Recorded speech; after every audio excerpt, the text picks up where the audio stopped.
Welcome, you're listening to Resilient Brown Mamas, three women searching for understanding as we navigate motherhood, mental health, love, and life. I'm Sheena B.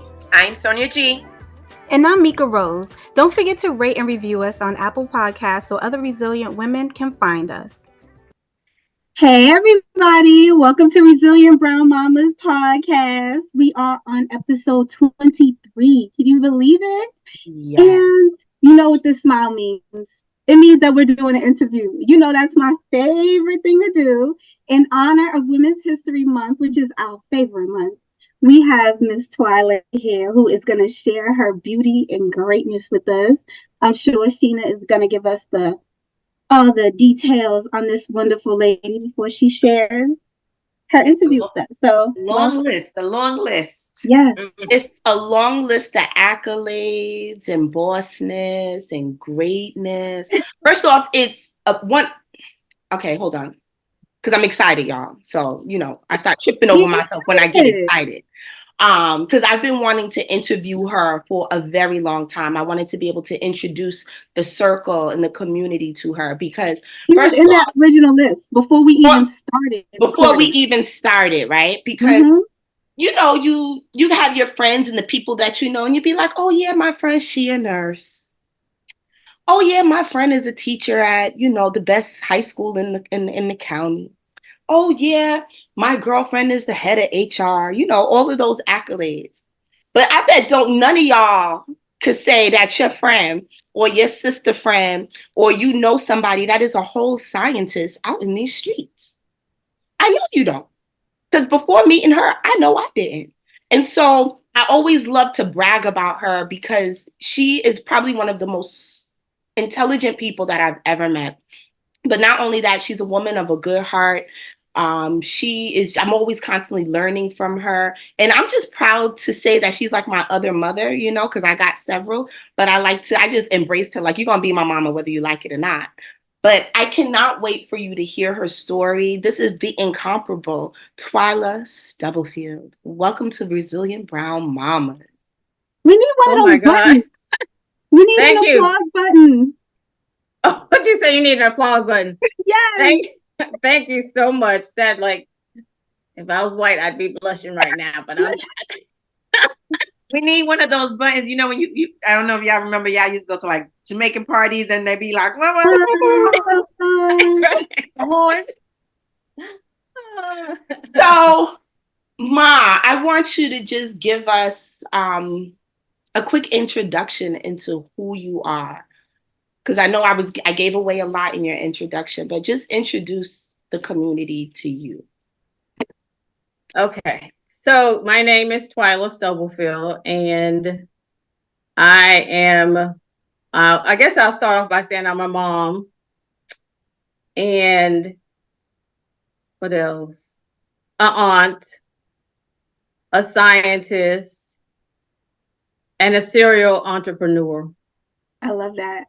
One day I'm gonna make it. I'm working on it. Go make it, Ma. You already made it. At this point. So I know the ladies are probably just as curious as I am.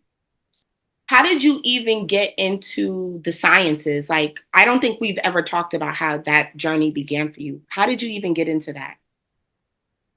Well, I'll preface this by saying I'm a baby boomer. So, when you're a baby boomer, your parents, it was 4 things. You was going to be a doctor, a lawyer, or an Indian chief, right? We ain't having a whole lot of selections.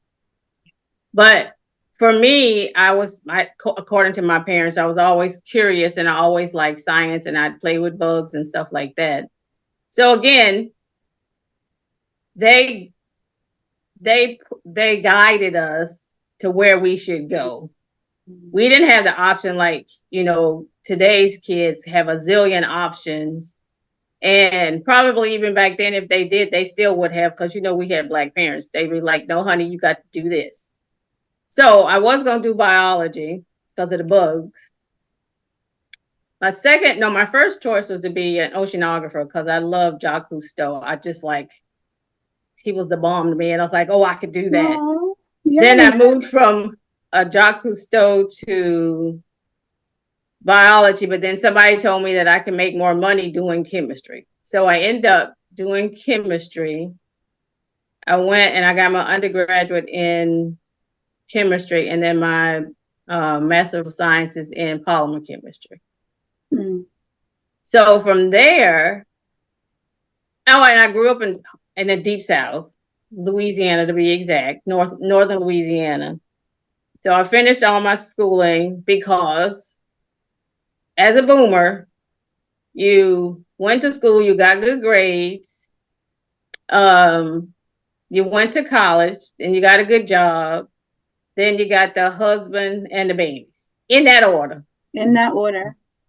And I was told that now I'm gonna get Southern, since knee high to a duck, that it was supposed to happen in that order. And you know, when they tell you stuff, you're like, okay.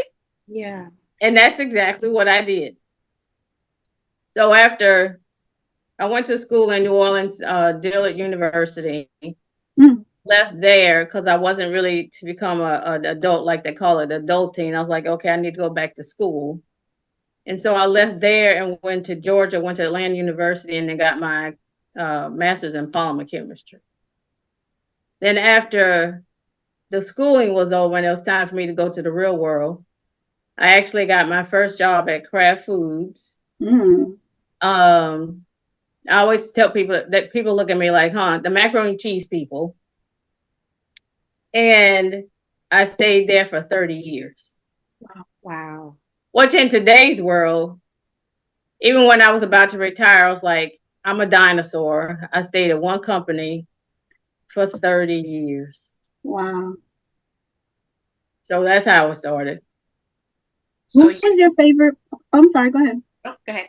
What was your favorite part about working there? I know we just stay at jobs because that's what we're supposed to do. Because it seems like you were that person who stayed on the straight and narrow. But I'm sure along the way you realized that you did have choices. What was it that kept you there, or did you? Oh, wait, well, I'm sure we'll get to that conversation later. It was a long time before I figured I had choices. But I was about to say that's what I just said. I don't know if you did though. Wow. Well, the cool thing about Kraft was the company was so large that the whole 30 years, I could go into so many different departments or divisions. It felt like I was in a different area because it was so big. So when I first started out, I was in basic research where we looked at and studied starch, which is in bread. Starch is the composition of starch is a polymer. And I had gotten my degree in polymer chemistry. Then I moved from there to more of an application role out of the basic science department. And I worked for Maxwell House Coffee. And when I moved there, I may have been the only Black male nor female. I was the only female, no males, but just female. It was a good old boys network. And our plant was in Hoboken. One of them was in Hoboken, and another one's in Jacksonville, Florida. But I was able to hang. And it was okay. You know, I guess my Southern roots also taught me, you know, when they're going to be with you and when they're not going to be with you. And either way, I knew how to roll because that's just how I was raised. So then I moved from coffee into like a technical applications route where we worked on cheese filled products, like dough products. So we created the doughs, we put the fillings in them. Also in that group, I became I invented a shelf stable cream cheese that was patented. You said you invented? Yeah, I invented a shelf stable. Rewind that back one more time because it's a light flex, but it's not a light flex. What? I invented a shelf stable cream cheese. Yes. And then I don't know if it was in that group or I also worked with, still in the coffee arena. You know, they still make them. General Foods International Coffees in a little red. They used to be real aluminum cans. My Yeah. nephew used to drink that every And you morning. scoop it, You however. scoop it out, And it had the cream already in it. It was so creamy and good because I used to drink it with her. I know I'm not supposed to, but back in the day, drank coffee. Wait, and it had about this much coffee and the rest of it was sugar. So that's so cool. That product I worked on, when you make it, it was a big deal about how much foam, at least for us, it was how much foam ended up on top. Yes. So we had some Japanese counterparts that had figured out a way to make their bubbles nice and tight. So I ended up having to go to Japan to work with their technology to see if we can make our bubbles smaller, because it would give the illusion that you had more foam on top when you got ready to drink the coffee. Genius. I'm sorry, y'all. Genius. All I'm saying is, if you ain't got no scientists, I don't care what kind of scientists in your network, you're not doing it big. Because from now on, I am going to buy the international, the Maxwell I can't even think of what it's called. I know it's in the little. It used to be, and I think it's still a General Foods. I think they still use the name General Foods International Coffee. Picture, and I want everybody out there to go get them a can. You can pick your flavor. We don't care. But when you drink and when you sip it with your pinky up, I want you to be like, Twyla Stubblefield had that. French vanilla is the best, hands down. The French vanilla was the best. Vanilla was good. It was good. It was. And the mocha flavor was good as well. Mocha, yes. So Sonia, I know that you had, I know you had a question. I didn't want to skip over you. I mean, what I was going to say was along the same lines as what Mika touched on, right? You are the example of exactly what you hear people talk from stage or even now social media. We don't want to be that person that, we're taught to go to school and get good grades and go to college and work somewhere for 30, and then you die. Like, there's such negative, indication of that's not the word I'm looking for, but it's just conveyed as such a negative thing, right? But again, people have to remember what generation you were in. And also people have to remember and pay attention to what you do with that. Yes. Yes. And you are a perfect example of, you can do great things with that. Yeah, we know we live in a different world and a different generation, and that is not, the only thing to do. But it's a different generation, it's a different world. So and if not for that, yeah, I mean, as an individual, everybody has to know different components. Like everything she said was team. It's just like us, like we're a team, we all bring something different. So it totally debunks this whole idea that, everybody wants to be a chief, but nobody wants to be an Indian. But there can be a whole lot of chiefs, like you were one, working, because one person cannot possibly come up with these things, and we just consume these things and we don't think about the bubbles and the shelf life, and we just buy it and take it for granted. But this is something that is a process, and it takes very intelligent people who have to work in teams. And it makes me think about the African proverb, and I don't remember the region, but it's, what is it, if you want to go fast, go alone. If you want to go far, go together. Right. So I think that this is an amazing example. Just in my mind, I was just looking at the pieces, and it just made me like so excited. I'm like, can I go to the factory? I know you're retired, but can you get me in there? She said the foam, and the only thing I could think of on the foam is like, oh, it's there or it's not there. Like, who thinks about the feeling that you get, right? And the aesthetic. Yeah. It's so important. And it also in all of the products, it was about the composition of the ingredients in the formula that then dictate what you tasted when you made it. So when I had that great opportunity to go to Japan to do the foaming with the General Foods International Coffees, I actually also got a patent from that work. And when I did the cream cheese deal, I also got a patent from the work from that too.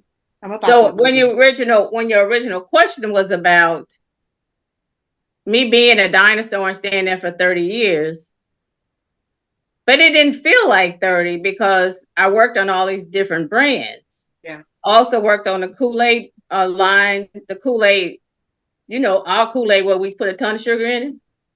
I worked on Don't make me Kool-Aid, sing the Crystal jingle because Light. I will. I will. Sorry. I worked on Kool-Aid, Crystal Light, and then the Country Time brands, the no-bake cheesecakes, that line. Country Time, stop it. Yes, and the mac and cheese products as well. We had we had several years we worked on the yellow powder that coats the pasta. Yeah. To get that formula, I was part of the team, but it took years to get that because I forgot the whole story because it's been a while. But again, y'all just go off, take it off the shelf and make it, and it was like, oh, okay, I'm done. Yeah. But sometimes it takes years to get what you just grab off the shelf. Yeah. Yeah. Mom, We grew up with Country Time in my house. You said Country Time, I felt like I was 6 years old again. every product that she named, Mm-hmm. this going back to our food episode, I have an attachment to. My grandmother used to keep the Maxwell International in the house. It was like her special coffee, and I would always go and sneak it, right? Make it with milk or whatever because I couldn't use the stove. The Crystal Light, she drank Crystal. My grandmother, one of my grandmothers drank Crystal Light like it was going out of style, and I hate it because she drank it. That was all she offered us, and she didn't make it with no sugar, no nothing. But I guess that was the point. It wasn't supposed to have sugar.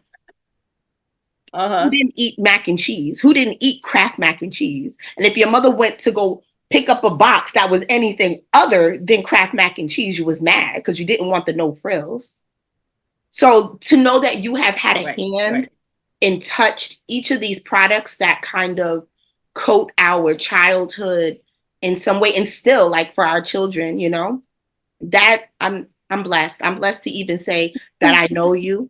So that's another hard flex, but I can't even, and I guess for you, you might just think like, oh, this is my job. This is what I do. Like, do you even like, is it a big deal to you? Or is it just, I did it?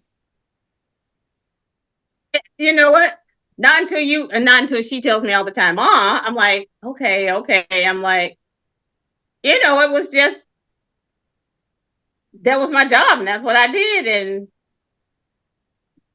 that was it. But I also have noticed that when I do achieve stuff, I'll be like, okay, on to the next. But I'm learning. Yeah. I think when my daughter was graduating from college was the first time I learned how to take an exhale and take a deep breath. Because otherwise I was just like moving. Yeah, okay, that's done. So let's go on to the next thing. Yeah. First off, shout out to my boo Alyssa, because she be listening every week. Hey, boo. Love you. No, I mean, I know for me, you and I always have these candid talks, but I'm really curious for you to share with the community and the ladies, like, so you did amazing things and accomplished so much at work. How were you able to do that and hold down a whole household? Like, because I'm struggling. I'm telling you now, I'm currently in it and I'm struggling. So I can't even imagine doing the work that you were doing on such a high level and still trying to maintain an entire family.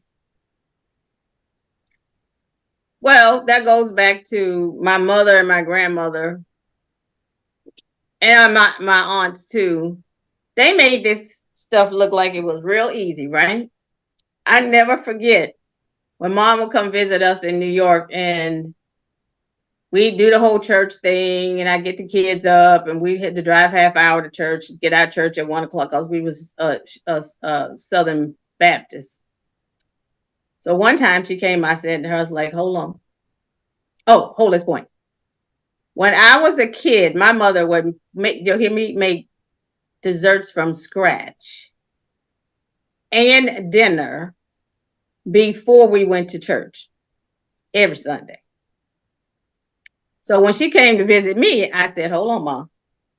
This ain't gonna happen. Nothing like what you used to do, because I don't know how I did not know how. Oh, and we'd have breakfast before we went to church. I still to this day don't know how she did it. But so she would look at me, she's like, okay. I'm like, I know it's gonna be okay, because that's all I could do. Yeah.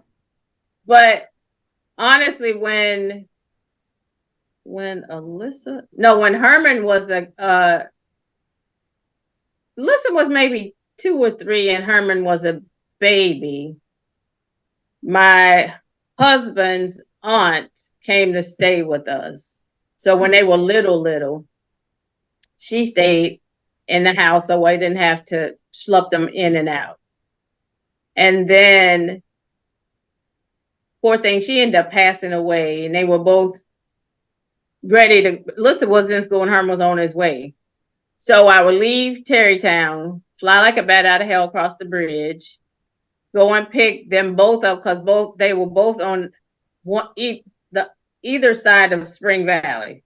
So hopefully Tansy Bridge wasn't crazy. Go pick up one, then pick up the other, and then we make it home. But it was a juggle. But my predecessors, meaning my mom, my aunts, and my grandmothers, they like, I just gave y'all the example. They're like, you're supposed to do all of that. You're supposed to clean the house, and we had a big house. You're supposed to cook dinner every night. And silly me, I did. I'd be stupid by the end of the night, but I'd do it. And I remember one Sunday talking about when to start wearing off. One Sunday, I noticed the pattern. My awareness became up to me. It was like, how come I get up at 6 o'clock, get them ready, feed them breakfast, go half hour way over to church, come back home. I can remember many days I walk in the house with my church clothes on, run to the stove to make this 5-course meal. And then I looked, I was like, wait, the husband over there asleep or watching the football game, the kids wherever, and I'm in the kitchen slaving. So I was like, something wrong with this picture. So I slowly began to pull back, and I wouldn't do the roast beef or the baked chicken and the mashed potatoes and the vegetables. Because in my house we had to have 2 vegetables every meal. So it got to the point I was like, spaghetti will work. That'd be meat sauce. Meat sauce and some meat, and maybe I'll get a salad. So eventually, years later, I got a little sense in my head. But I also remember before Aunt Lena came to stay with us, I would travel. Sometimes I'd take a 6 a.m. flight out of Westchester to go to Chicago, do an all-day meeting. And this taught me a lesson. I would cook food so that the husband and the children could have food already in the refrigerator, and that all they had to do was prepare it. I come home one time, and them people, be nice, hadn't touched the food. I was like, oh, I knew you were note to self. Note to self. Let that go too. I knew you were going to say that. I knew you were going to say that, because I'm like, I'm going to reach through this. If she say that, I'm going to reach through this computer and go find them people. And a lot of women don't realize that they are married single mothers, Yeah. It's such it's sad, because a lot of women want to say that they're married, but a lot of times they're in it alone, and the man thinks that just working is enough, and sometimes they don't even do that. I've heard, they're not even just their presence. They think that they're leading. Where are you leading us to? Death? Yes, ma'am. Sheena and I just had this conversation yesterday, because I was sharing with her, someone else's story, and and we were talking about this impression that people on the outside see, because there's a family unit, right?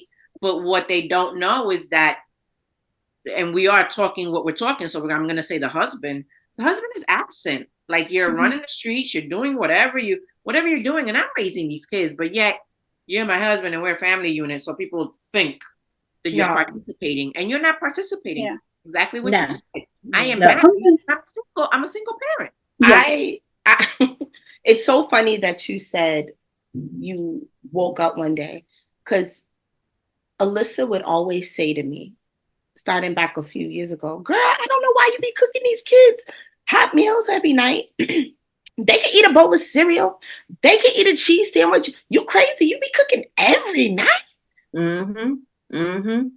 And I was like, well, feeling like it was my duty. Again, Yes. going back to what you said, Mom, my parents made us a hot meal every night. They came home from work at 4 o'clock, and by 4 or 5, my mom or my dad was starting dinner. I ate a hot meal, so I felt like I needed to give. That was the thing to do. That's what I saw. Yes. And now they're lucky if I cook maybe twice a week. Now, Mom would tell me when I first started out, what same thing happened to her because she couldn't cook when she first got married. She's like, well, if you do not one meat, but 2 meat on Sundays. Now, logically, it made sense. That way, and then you can always add veggies because they cook quicker. That would take you to almost the end of the week.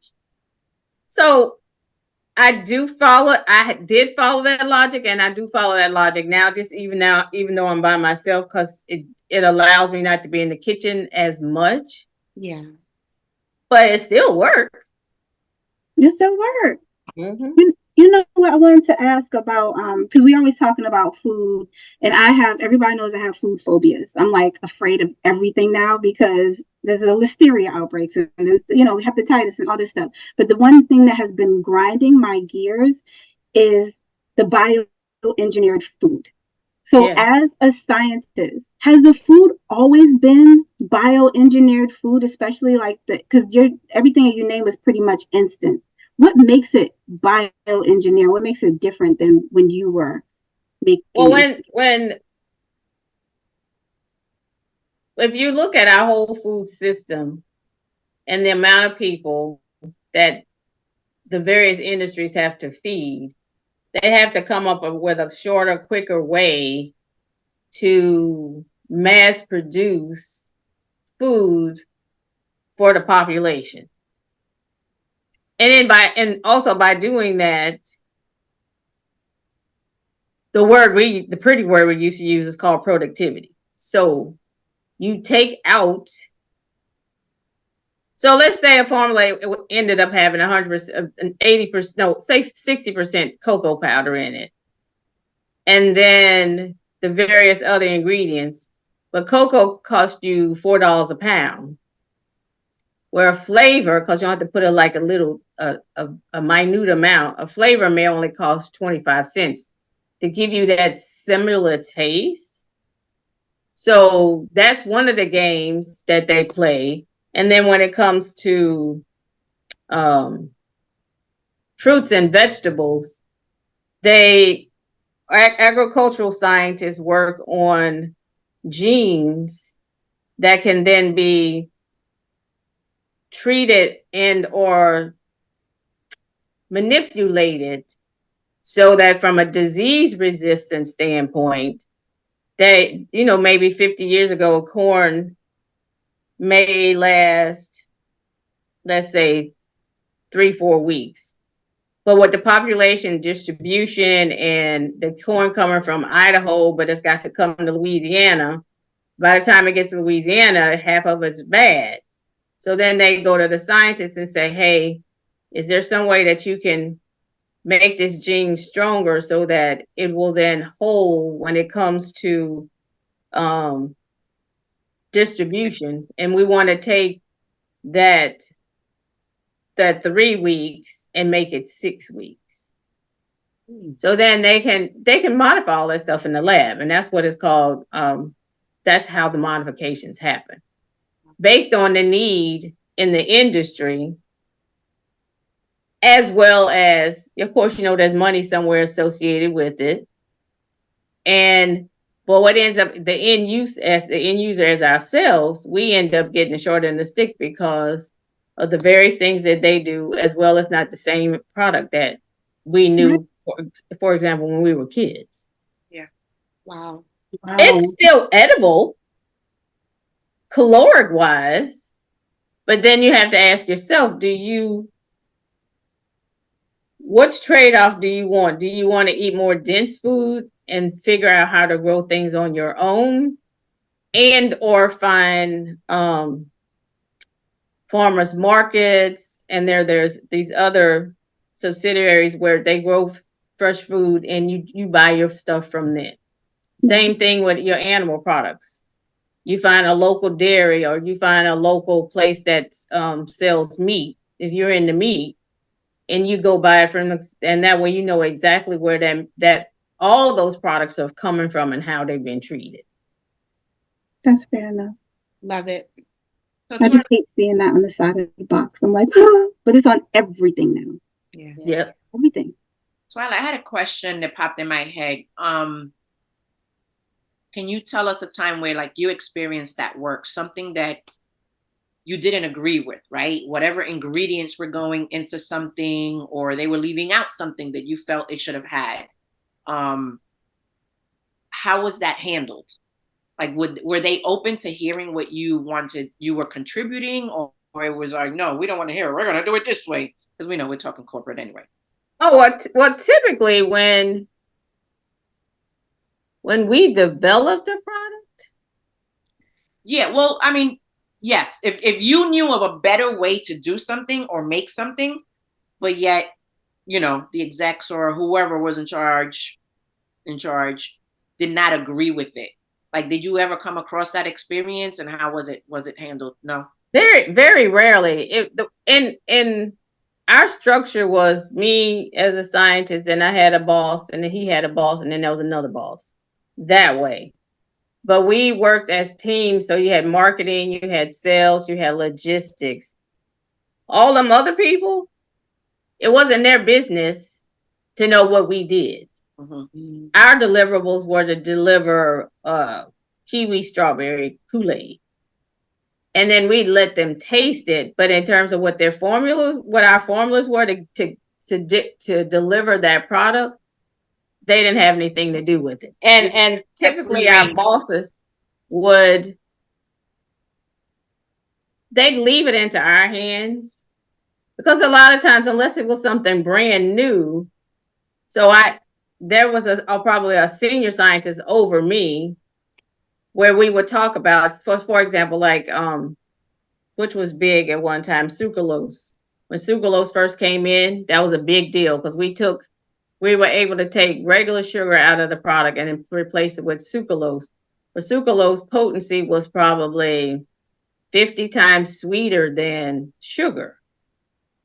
So we worked amongst ourselves and the senior scientists that also worked with me to figure out how we would deliver the combination of those sweeteners to give the original all 100% sweetened product, so that they would match as closely as possible from a flavor standpoint. Yeah. And then we demonstrated to marketing, logistics, and all those people.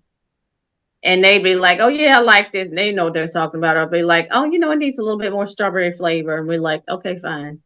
Or they may want us to switch out and put in more of a candy strawberry flavor, because there are zillions of different types of flavors. So they may give us suggestions that way, but not necessarily say no.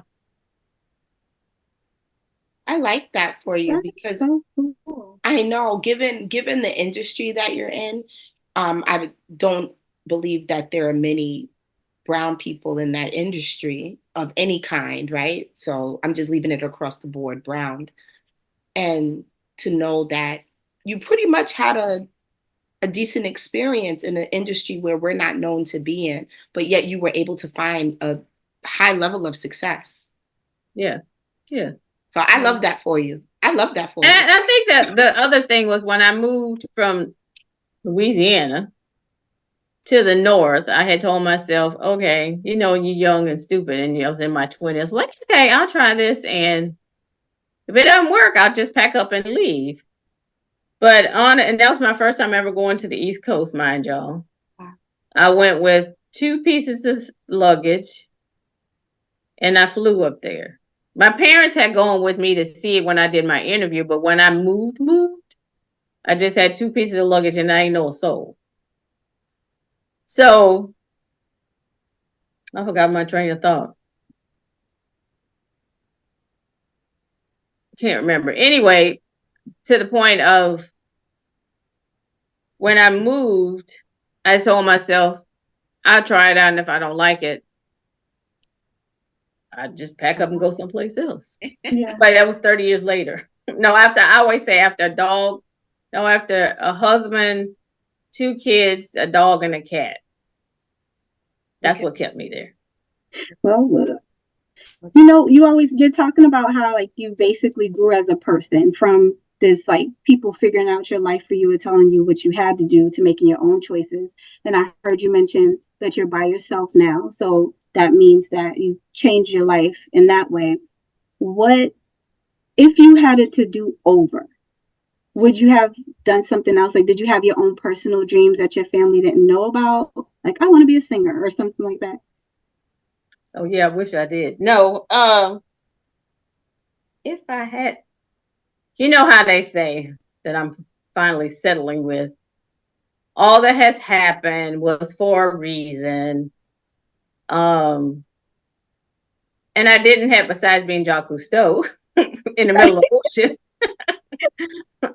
I really didn't have, I wasn't no real grand singer or nothing like that. No.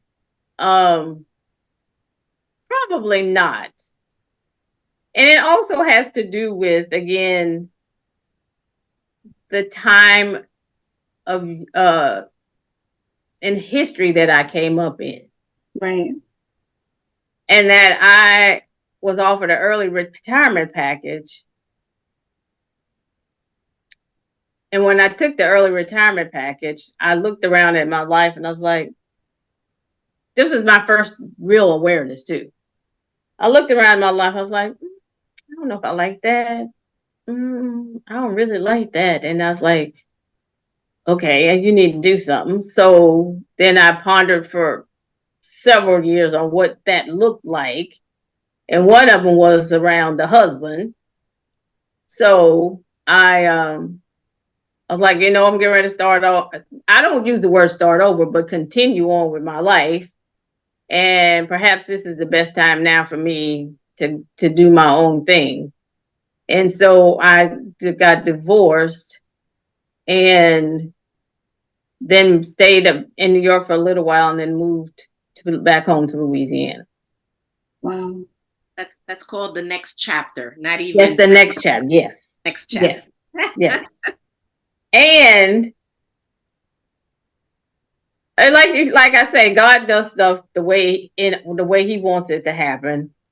I look at my life now and I look at my life then, and trust me, that life was fine. I had my 2 children, but if I compare my life then and compare my life now, I would never have imagined it the way it is now.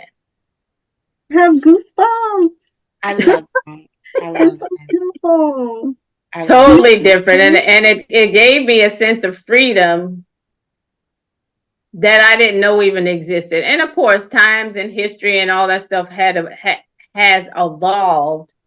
But I do remember one story, and I know when I was going to chat with you guys today, I remember my mom, when she knew me and my husband weren't getting along, and she said to me, well, way back when, women used to stay with their husbands because they really couldn't do anything on their own. Yeah. And my mom was the first person that said to me, but there's a lady here. She got tired of her husband. She planned the whole thing out. He came home one day and all his stuff was gone. I was like, Ma. So she was hinting heavy to me that it wasn't like it was when she got married to my dad, no, my grandparents. And that women, she said, I remember her saying, and women have their own money now, so they can do what they want to. I was like, okay. But it still was frightening because I was hung up on the big house, what people gonna say, that whole 9 yards.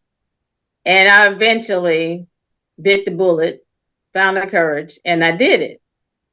But then in hindsight, I did, and then I started on this whole personal development journey. And one of my good friends, I had gone to an all Black females retreat, encouraged me, because I wasn't going to do it, to write my story. And in my story, I talk about what I'm sharing with you guys was, you know, you do this, and this, and you get the white picket fence. And one of you guys mentioned it earlier, and then you walk out, especially my mom and my grandmother's era, you walk out clean to the T, like everything is just wonderful, knowing doggone well inside it wasn't nothing like the facade you were wearing when you walked out the door.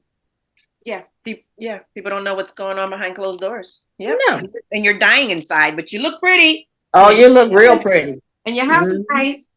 But little by little. So, Ma, you say all of that, right? To segue, you say all of that, right? Yes. To now living the life that you're living today. And I tell you this every time I see you. If I could just have a little slither of where you're at and what you're doing, if I could just take just a tiny bite, because to me, I feel like you are living the life. You've created the life and you're living the life now that most people are trying to get to currently and every day. You literally do what you want, how you want, when you want, for however long you would like. And I love that for you, being that you've spent so much of your life, like you said, doing what others kind of forced you into or pushed you into. And now you get to choose that you're going to eat oranges today for the next month. And then at the end of the month, you're like, I don't like these oranges. I'm going to start eating kiwi and just start all over again. I love that for you. And I don't know, speak to that, because I think for a lot of maybe the older listeners, I believe that you're a prime example that there's no limit on, there's no age limit on picking and choosing yourself. Like, I met you in the time that you chose yourself.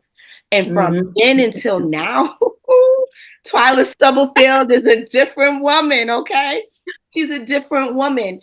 And I always, marvel at your excellence in that manner, because you sustained a career, children, and a husband, and you did everything the right way up until your divorce, when you said enough is enough. Because even in that, you handled that all with grace. Because I wouldn't have. I'm just saying, I would not have.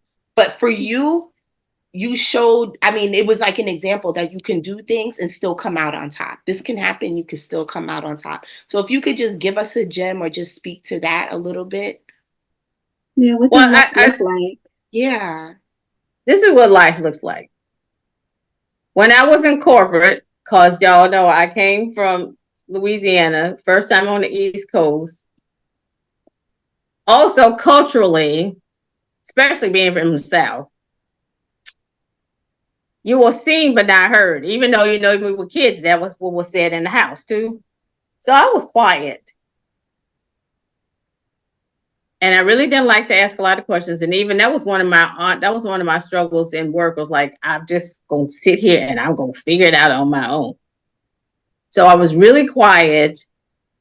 And like the conversation we having now, probably I'd be all right. I'm all right with people that I know, but I can see the growth in me from working on myself after I got out the marriage. I was like, something ain't right with this picture, and I need to figure out how to go forward without not blaming what happened, because it was a learning experience, but I just felt like there was a whole lot that I needed to learn. And also in my story, I say I didn't know what was wrong until I realized I could do something different. So the other day I got tickled in terms of just me being more open, more vocal, more me being myself. Right now, to China's question, I'll just give y'all two things. Right now, I just became a master gardener a year ago. That's what I was asking. I'm also working to become a garden consultant and turning that into a business. Yes. So one of the ladies at the, Oh, it's a delay? Oh, shoot. Can you hear me? We can hear you. Huh? She was excited that you were. What'd you say? And you No, became I a was friend with asking garden. earlier when you said you went back home, did you have a garden? So you just answered it and I got excited. I think it's a delay. Oh, oh yeah. I have, yeah, because it's just telling me it was unstable. I have a little garden. I have an urban garden, as they call it. I don't have like, 3-4 acres, but I have an urban garden outside, and I've always loved gardening. So that was one of the things that I picked up. And now I've taken that, became a master gardener. Now working on becoming a coach for this with this young lady named Nicole Berg, but she also teaches you the business aspect of it. And so a couple of weeks ago, one of the ladies in the master gardener thing was saying to me, oh, we have 3 big fundraisers every year. So one of them's the bulb committee that's done in October. And so this lady came up to me and she's like, oh, you'd be a really good chairperson. And I told her, because the other thing I've done in the last years, I've learned to become laser focused on what I want and where I'm going to get where I'm going. So I'm trying my best to not have any distractions. So they came to me and I was like, she says, well, can you let me know by tomorrow? Now the old Twyla would have been like, oh, I need to call Sadie and give her my answer. The new Twyla says, she gonna wait. I'm gonna find out what all this is involved before I say yes. So luckily I had gone to this meeting just to be nosy the prior month. And I had very cautiously raised my hand to look at the previous 3 years in sales and what we had purchased. So I had this notebook, and in it described, somebody had done a really good summary of all the tasks that had to be done for this big sale. So I took my time. I took a week. I went over it. So now the meeting's the next day, and I said, oh, shoot, you need to put this together. And I was still like, yeah, no, because I don't want to be bothered. But I was like, okay, fine. So 10 o'clock that night, I took this summary and put together a whole structure on how I wanted the committee to run. And then I got up at 6 o'clock that morning. We went back over it. And so the meeting was at 9 o'clock. So the president of the thing was looking at me and she's like, well, she's British. We don't have a committee chair. And they all looked at me and I was like, okay. But then I said, this is the new Twyla. I said, well, last night at 10, I decided to go through all the tasks and I put together a structure how I would like to move forward with all the tasks, roles, and responsibilities. And I had typed it all out nice and neat. And I gave it to everybody and, at the meeting. So then Lynn's like, oh, well, go, this is wonderful. You know how white folks are. This is wonderful. But, since you have stepped up and we're so happy, we're elated, go ahead. So, because I had said to myself, nah, they don't want to roll away. I want to, then so be it. There you go. But that would have never been my attitude. The old Twyla. Several years ago. Wow. Yeah. So now I'm the chairperson of the bulb sale. I love it. Look at that. That is so exciting. And staying in food, so it should that's be exciting for me. Huh? I said the fact that you're staying in food is exciting. Because are you going to do because I know you said bulbs. Are you doing just like flowers and plants, or are you also doing food? Oh, we're just doing like amarellas, peonies, tulips, like that. And we usually, the sale, I think we made profit like $20,000 from it. What? It's a big sale. Wow. Yeah. So I want to say something because we haven't touched on the fact you've mentioned a few times when you talk about your story, but we haven't touched on the fact that you participated in writing a book. Okay. Oh yeah, I did. I'm not going to get off of here without touching on that. So when I went to the retreat, because I'm trying to figure out who Twyla is, right? I ended up working with a good friend of mine, Denise, who's self-published. She self-publishes people's books and help them write their books, along with, I think there was 18 of us who all went to this all black female retreat with Lisa Nichols. I don't know if you guys know her. Look her up. She's the bomb. Yeah. And so Name drop. and so we all had a chance to write our stories, and it's called Becoming Dynamic. Oh wait, I can't do it this way. What? Right there. It's becoming dynamic. And then we're all on the back page of the book. So yes, I am an Amazon. Denise used to tell me, Twyla, you're an Amazon, what they call it, bestseller person. Yes. Yes, I'm Amazon bestseller. Yes. Mm-hmm. That was So yeah. So tell us, because you weren't going to speak on it. I don't know if you were going to speak on it unless we got it out of you. But I wasn't going to let you get off of here without saying it. What walk us through that journey? Like, you just did your piece of the book and you shared your story, and then it all got combined together. How was the collaboration on that?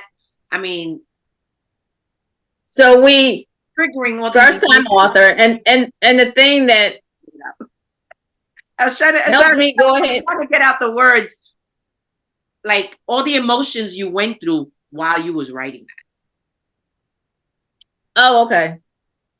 Well, like I said, because that's usually me, I'm like, oh no, that's all right, I won't do it. And Denise was like, Twyla, you can do it. And I came up, I said it was money. She's like, you can pay me $20 a month. Okay, I don't have that excuse no more. So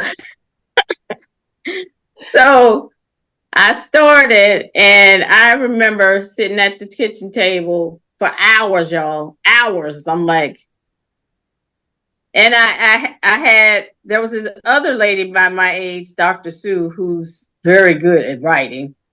So I end up, and she offered to help a lot of us. But when we first got on the phone, and our backgrounds are very similar, same age group in our 60s. All the stuff I told y'all before, all was the same. You know, we had to excel and all this whole thing. I think she's a PhD. So she helped me because, girl, they said just write. And this is how they got me. Oh, you can just write it, and what do you call them, people? The editors. Yes, the editor will make it pretty. I was like, okay, bet. Well, Right. when Dr. Sue looked at it, she was like, she was sweet. And that, I didn't take offense. She's like, Twyla, you got two stories. One was talking about growing up in the South and segregation, which is another whole conversation in itself. Oh. And the other one was talking about your marriage and you becoming aware and you becoming awake.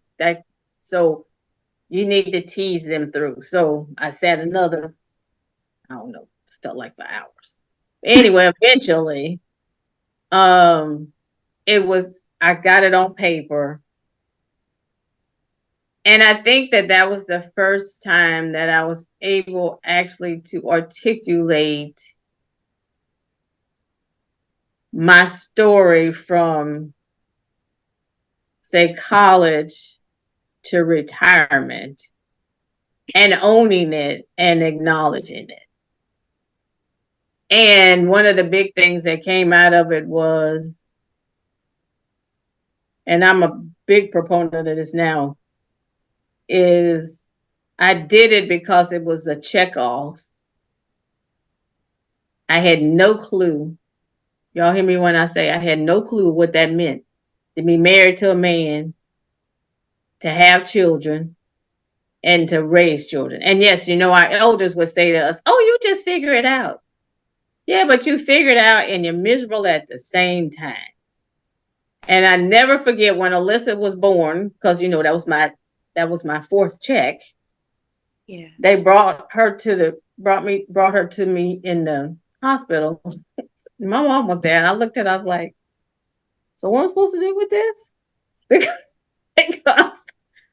my family was, you know, some families have a lot of babies, a lot of kids, they all over. Yes. The first time I probably held a baby was when I held Alyssa.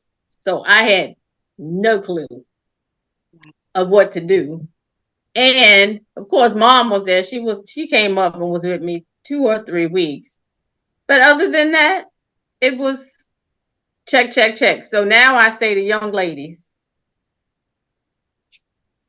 it's good to be in love, but make sure you understand and you ask questions. And I have this book, one of my favorite books is called, I think it's called Intellectual Foreplay. That I love to give the young ladies to say, sweetie, go read chapter 3. And when you go out with him, you ask these questions. And you can find out right away, yes or no, but you also need to know who you are and what you want. Or have some sense of what you want. And if they don't have what you want, don't settle. Let me write down the name of this book.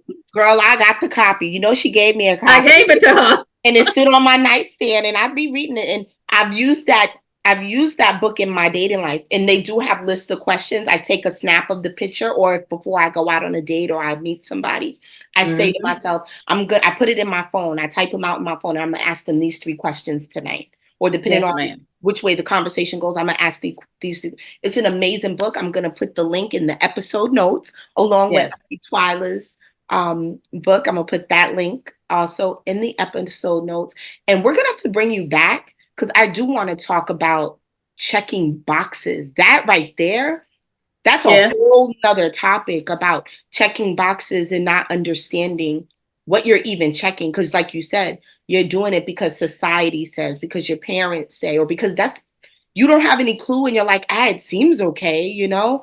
I want to have a whole nother conversation on that because I think a lot of us, maybe each one of us on this call besides you, have done that in some capacity or not. You know what I mean? So that's a whole conversation. Because when it came to high school, you know how you'll see some people all excited and they gonna hang out and they just like super elated. I'm looking at them like, I don't know why y'all excited. 2 months from now, I'm going to college. Yeah.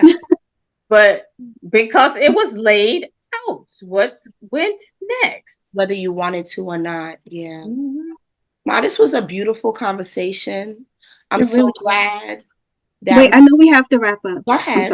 Before you get all sweet and mushy, I have to ask a question that I know the foodies are going to want to know. Did you get free food and how much and how often? Oh, that is a great question.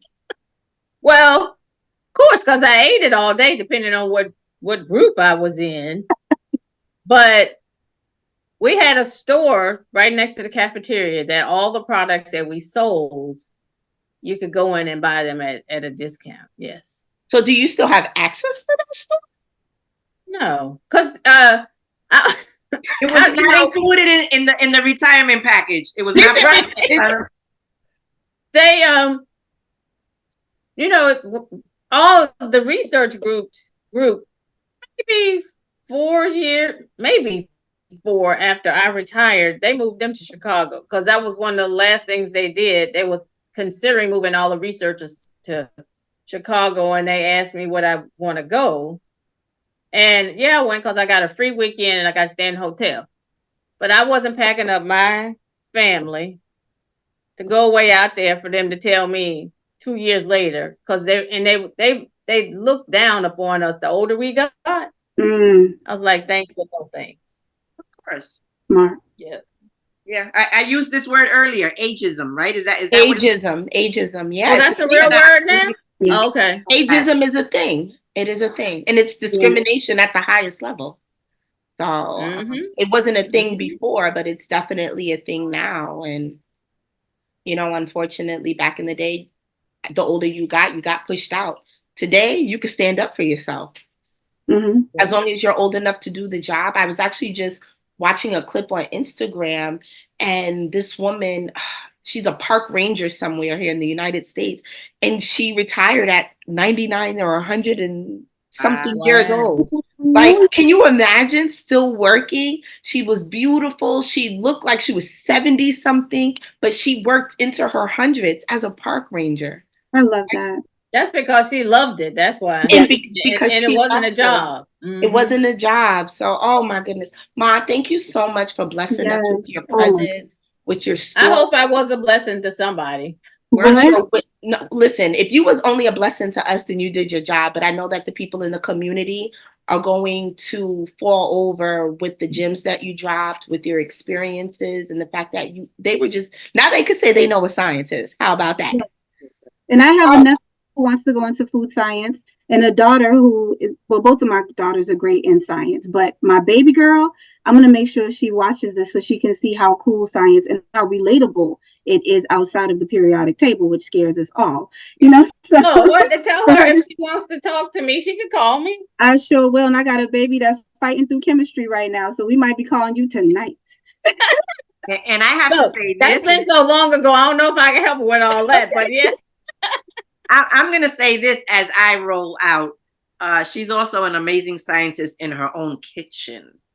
Say it again. Well, I'm always hungry, so I'm talking about you. Oh, yes, because I do taste your food. Bro, damn. Yeah. Because when Mom make that pulled pork, and she make that sweet potato souffle. Yeah. What? She make them cheese grits with shrimps and the cheese grits and. Oh, y'all know I'll be hungry all the time. Wait, no. When I lived in New York, we all were together always. Everybody was at my house. My house was the house. Well, look, I know how to get to Louisiana. Hey, listen. Oh, this one right here ain't got here yet. Sheena, I'm coming, Mom. Because you see my bad kids trying to be in the video. I saw. Oh my God. We all say, I told you I'm not doing good. I'm trying to manage the household, the business, and all. It's not working. Job, Ma. She's doing an amazing yes, it is. When you wake up one day, you'll be like, I did it. When? It's coming. Yeah, it's coming. I told her, her life is, everybody's life is in seasons. They're in phases. And you're going to get to a point where you're going to look back and be like, damn, I did that. Yeah. Right. Look at the hand. Look at the hand over there. See the little hand. Because if he come over here, I can't post this video. So he needs to go back in his room. Ooh, don't mess up this hand. But Sheena, you were about to give a beautiful send off before I interrupted you with my food question, which was extremely important. It was important, and I'm glad that you asked it, because if that was the case, we would have to make a trip to New York, Ma, so I could stop. The place not even there anymore, so you can't even get it. I go. But like I was saying before, I'm so thankful that we were able to introduce you to the world, give you your flowers, Ma. You are the epitome of a boss. So if nobody has ever told you, we at Resilient Brown Mamas are telling you, you are the boss we all want to be. And you will be. Just keep moving. That's all. We will, Ma. Thank you. Thank y'all. Thank you so much. Take us out. All right. Well, that was amazing. I'm going to be thinking about this all night. Thank you so much for listening. Please check us out on wherever you listen to your podcast, all platforms, Resilient Brown Mamas. Make sure you join our Facebook group so we can chit chat and you can share how resilient you are from time to time. Y'all need to get active in there. But we will be posting, we're going to say Wednesday, but just look out for it. Okay. We got lives. We busy. All right. And life is a beautiful thing. Look, life changes. And we talking about food. Eat it up. Eat it up, y'all. Till next week. Bye. Thank you.